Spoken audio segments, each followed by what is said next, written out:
जानिए कब है अनंत चतुर्दशी, शुभ मुहूर्त, पूजा विधि और महत्व। अनंत चतुर्दशी तिथि भगवान विष्णु को समर्पित है। इस दिन भगवान विष्णु के अनंत रूप की पूजा की जाती है। इस दिन गणेश विसर्जन भी किया जाता है।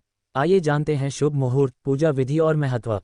तो चलिए जानते हैं कि साल 2023 में अनंत चतुर्दशी कब है। अनंत पूजा कब है। हिंदू धर्म में अनंत चतुर्दशी महत्वपूर्ण तिथियों में से एक है। पंचांग के अनुसार हर वर्ष भाद्रपद मास के शुक्ल पक्ष की चतुर्दशी तिथि को यह व्रत आता है। इसे अनंत चौदस के नाम से भी जाना जाता है। अनंत चतुर्दशी पर भगवान विष्णु के अनंत स्वरूप की पूजा करके उन्हें सभी संकटों से रक्षा करने वाला अनंत सूत्र बांधा जाता है। साथ ही इसी दिन गणपति महोत्सव का समापन होता है। तो आइए जानते हैं अनंत चतुर्दशी कब है। इस वर्ष अनंत चतुर्दशी 28 सितंबर 2023 दिन गुरुवार को है।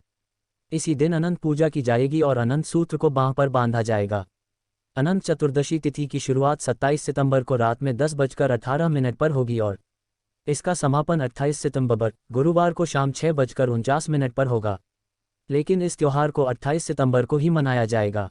पूजा का शुभ मुहूर्त गुरुवार को सुबह 6:12 से शाम को 6:49 तक हैं। अनंत चतुर्दशी का महत्व क्या है।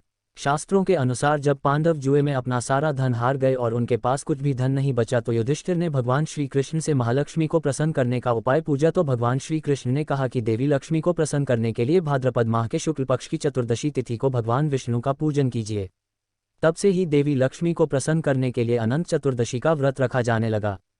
धार्मिक मान्यता है कि अनंत सूत्र बांधने से और अनंत भगवान की पूजा आराधना करने से श्री विष्णु भगवान की परम कृपा मनुष्य को प्राप्त होती है। जीवन में आने वाली बाधाओं का सामना करने का आत्मविश्वास भगवान श्री विष्णु अपने भक्तों को प्रदान करते हैं। अनंत चतुर्दशी पूजा विधि। अनंत चतुर्दशी पर श्रीहरि के अनंत रूप की पूजा दोपहर के समय की जाती है। लेकिन सुबह उठकर स्नान आदि करने के बाद व्रत करने का संकल्प लेना चाहिए। इसके बाद पूजा वाली जगह पर कलश स्थापित करना चाहिए। इसके बाद पूजा स्थल पर चौकी के ऊपर पीले रंग का कपड़ा बिछाएं। इसके बाद भगवान विष्णु का चित्र या मूर्ति को चौकी पर स्थापित रखें। इसके बाद गंगाजल से स्वच्छ करें। भगवान विष्णु को पीले फूल और पीले रंग की मिठाई अर्पित करें। एक डोरी लेकर उसे हल्दी में रंगें और उसमें 14 गांठें बांधें। इस सूत्र भगवान विष्णु की तस्वीर के सामने रखें। ध्यान रहे अनंत की डोर में 14 गांठें लगी होनी चाहिए। इसके बाद प्रतिमा के आगे 14 गांठ वाला रेशमी अनंत रखकर उसकी पंचोपचार या षोडशोपचार पूजन करें।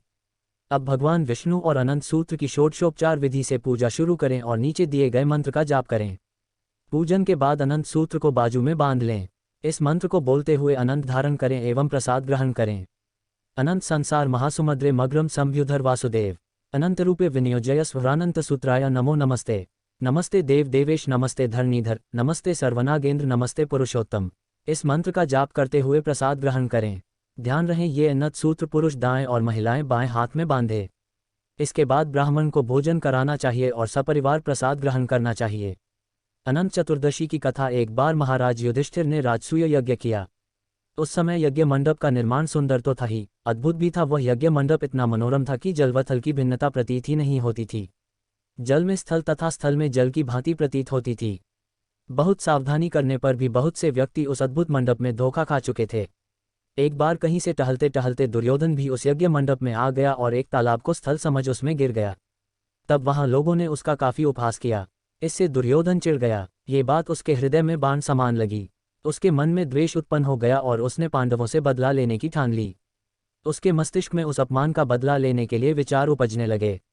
उसने बदला लेने के लिए पांडवों को द्यूत क्रीड़ा में हराकर उस अपमान का बदला लेने की सोची। उसने पांडवों को जुए में पराजित कर दिया। पराजित होने पर प्रतिज्ञानुसार पांडवों को 12 वर्ष के लिए वनवास भोगना पड़ा। वन में रहते हुए पांडव अनेक कष्ट सहते रहे। एक दिन भगवान कृष्ण जब मिलने आए तब युधिष्ठिर ने उनसे अपना दुख कहा और दुख दूर करने का उपाय पूछा। तब श्री कृष्ण ने कहा, हे युधिष्ठिर, तुम विधिपूर्वक अनंत भगवान का व्रत करो। इससे तुम्हारा सारा संकट दूर हो जाएगा और तुम्हारा खोया राज्य पुनः प्राप्त हो जाएगा। श्री कृष्ण ने उन्हें एक अनंत चतुर्दशी की कथा सुनाई जो इस प्रकार है।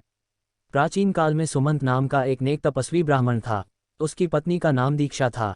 उसकी एक परम सुंदरी धर्मप्रायण तथा ज्योतिर्मयी कन्या थी जिसका नाम सुशीला था। सुशीला जब बड़ी हुई तो उसकी माता दीक्षा की मृत्यु हो गई। पत्नी के मरने के बाद सुमंत ने कर्क्षा नामक स्त्री से दूसरा विवाह कर लिया। सुशीला का विवाह ब्राह्मण सुमंत ने कौंडिन्य ऋषि के साथ कर दिया।